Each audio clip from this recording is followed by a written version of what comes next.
Chris Snelson, we're here in front of ZKPBY, the Catalina of the Catalina Preservation Group. You mentioned earlier on to me today that it's almost exactly 25 years since this aircraft arrived in New Zealand, is that right? It is, Alan. It was 26 October, they told me, right. 1994, yeah. Right. We just arrived back from a couple of weeks ferry in Africa, yeah, right. Great.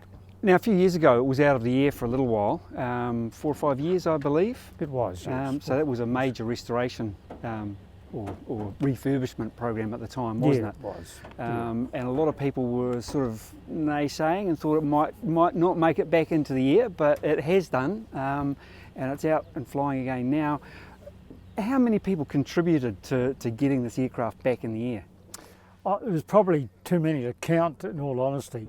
But there was about 20 people that contributed extensively financially. Right. And a group, I suppose, of another 20 odd people that worked on it over those 3 or 4 years.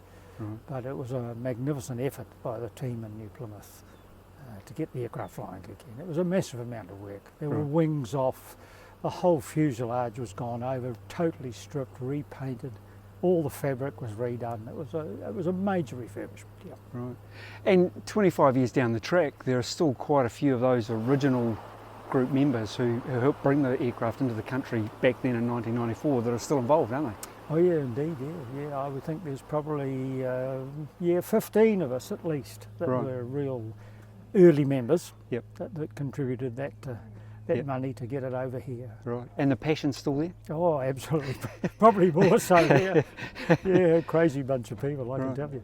Now, a lot of people in the warbird community know that in recent times there was an aircraft in the Netherlands that had been looked after and was flying there for quite some time as well, but that's recently been sold, gone to the States. What was the issue there? Basically, they lost a couple of engines, so they had to fund an engine 1 year. And then the next year they had another major hiccup, had to fund another engine. Then they had a nose wheel gear that wouldn't go down. Right. And so the landing destroyed a lot of the nose of the plane. It was quite safely landed, but the cost of that was astronomical. And they just couldn't continue. Right. So what about the New Zealand Cat and the group here? I mean, moving or looking into the future, I mean, is the aircraft secure in terms of spares, in terms of, as I say, that passion of everybody that's involved? Yeah, the passion mainly. Right. But no, we've got a spare hull, which is based in Tauranga. Okay. So we have lots of bits and pieces, but our training, of course, knowing all these instances have happened, that's helped us. So we incorporate into our training all those little bits and pieces and can learn from it. Right. So there's no reason why it shouldn't be flying in another 75 years from now. Right, great. So it's back on the air show circuit effectively in New Zealand. I understand that this coming season there's going to be quite a bit of flying around the country. Yes, yeah. We're good back chance on for the people air to show. see it. Yep. Yeah, we should be right over. We should be hopefully Napier. Ardmore, of course, is our usual, and then the big one will be in Warbirds over Wanaka at Easter. So that'll be 2020. Easter 2020. Yeah. Now, I also heard earlier on today about your crew and the crew currency training that you do, and I think Brett mentioned the number of pilots, captains and co-pilots you've got amongst the group. How many do you actually have that are able to fly the aircraft? We've got, I think you mentioned it was 6 captains and 4 co-pilots.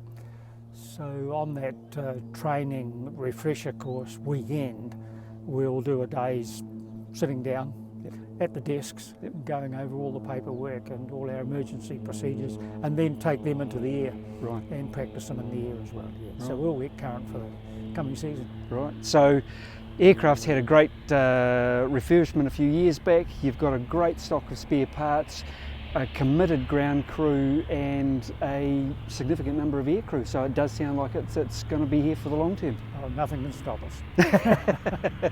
Oh, it sounds great. Thanks very much, Chris. Okay, cheers.